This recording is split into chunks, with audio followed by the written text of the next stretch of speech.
Le dernier café théâtre, je me suis endormi dans les coulisses. Je me suis même mis à ronfler. Micro-sieste, j'étais vraiment très fatigué, donc micro-sieste. Je m'étais allongé la veille, je m'étais allongé par terre, là je m'étais allongé sur la table. Micro-absent, je rouvre les yeux, l'air un peu paniqué. Je les referme. Là je les réouvre. Je me tourne vers Gaël et je lui fais Gaël. J'ai ronflé, elle me fait oui. Oui, t'as gonflé. Voilà. Donc j'étais mortifié.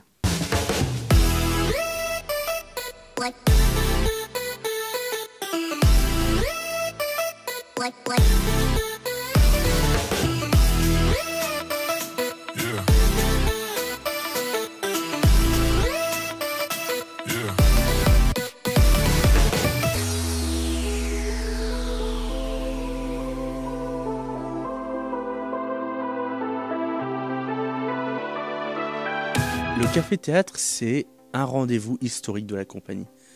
C'est-à-dire que depuis, pas la création de la compagnie, mais 2-3 ans après, on a commencé à faire des cafés-théâtres tous les ans. Et historiquement, le principe d'un café-théâtre, c'était les comédiens faisaient des sketchs et quelqu'un présentait entre les deux sketchs, le sketch suivant, donc souvent Serge, vêtu de son plus beau costume, qui essayait de remplir comme il pouvait le trou entre les deux sketchs, le temps que les comédiens se changent, qu'on change le décor, qu'on installe les éléments et tout. Souvent, on avait le droit à la blague de l'armoire Ikea, on avait le droit à vous allez voir, le sketch d'après il est vachement bien, surtout quand à la fin elle se rend compte qu'en fait c'est lui qui a tiré sur son doigt alors qu'elle pensait que c'était lui. J'avoue qu'assez rapidement, cet habillage café-théâtre m'a un peu... je trouvais que ça rallongeait un peu inutilement les choses. Et donc, la première chose que j'avais faite, c'était suggérer de passer à plusieurs espaces, jouer sur plusieurs espaces au café-théâtre, et qu'on enchaîne les sketchs en fait. Et j'avais dit une fois, tiens, si tu joues ce sketch-là à cet endroit-là, que tu joues ce sketch-là à cet endroit-là, et que tu as la scène par exemple troisième endroit, tu peux jouer un sketch là, puis jouer là, puis jouer là, et pendant qu'un sketch se joue, tu changes. Depuis 2002, les cafés-théâtres, en fait, on met des intermèdes dedans, qui sont en fait, c'est à peu près finalement ce que je viens de dire, sauf que c'est comme des mini-sketchs, mais qui font une espèce de fil rouge. Je pense que c'était le gros défi, ça a été un peu de remuer cette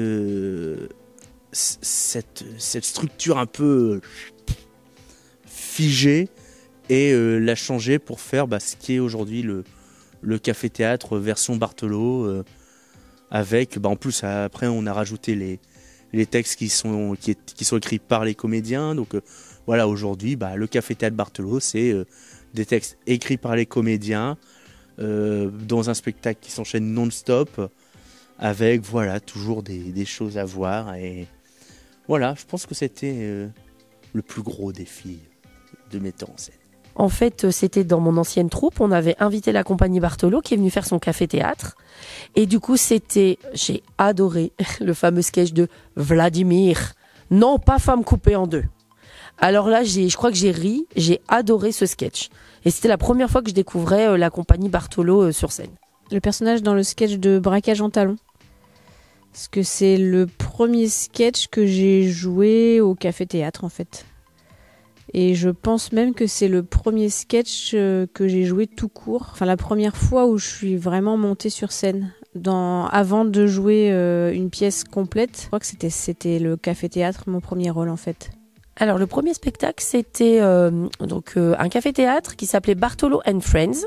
Donc, la compagnie avait gentiment invité d'autres compagnies amies à venir jouer avec eux des textes de café-théâtre. Donc voilà, c'est la première fois que je suis montée sur scène avec la compagnie Barthelot. Un sketch qu'on avait écrit ou pas, non? C'était un sketch qui avait été écrit par quelqu'un d'autre.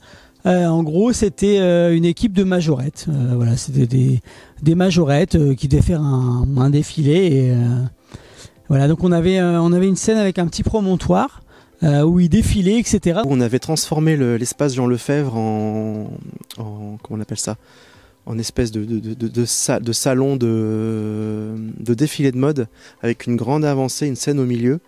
Il y avait des effets de lumière, il y avait des lasers, il y avait plein de choses. C'était très très sympa à éclairer déjà parce qu'on sortait un petit peu des carcans habituels où il fallait vraiment réussir à éclairer toute la salle avec le peu de matériel qu'on avait. Donc c'était ma première mise en scène en sketch chez Bartolo. C'était un sketch qui durait quand même pas mal de temps, je pense. Donc voilà, c'était ma première mise en scène vraiment chez Bartolo. La première chose que j'ai joué à Bartolo, c'était un café-théâtre. Le café-théâtre de fin d'année des élèves. Donc on était la première promotion avec Thomas. En fait, le tout premier type de spectacle que j'ai fait à Bartolo, c'était du café-théâtre. En tant qu'élève, donc c'était le café-théâtre des élèves. On était les Piou-Piou de Serge à l'époque. Et donc c'était un café-théâtre, enfin c'était pas un café-théâtre, mais c'était un spectacle à sketch qu'on avait joué du coup à la salle des fêtes.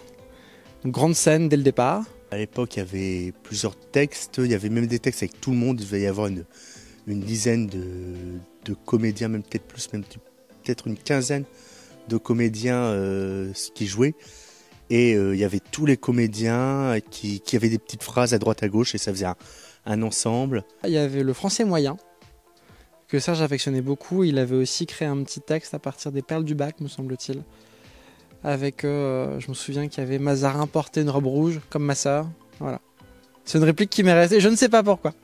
Puis après, on avait des sketchs d'autres sketchs, plus un ou deux personnages. Et je me souviens qu'un des sketchs, c'était Colofix.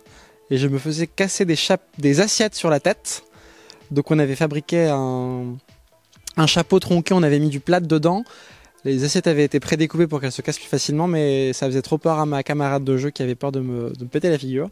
Du coup, elle m'effleurait le chapeau, elle les cassait sur la table, et c'était « Oh mon Dieu, mais cette tête est tellement dure !» Enfin voilà, des choses comme ça.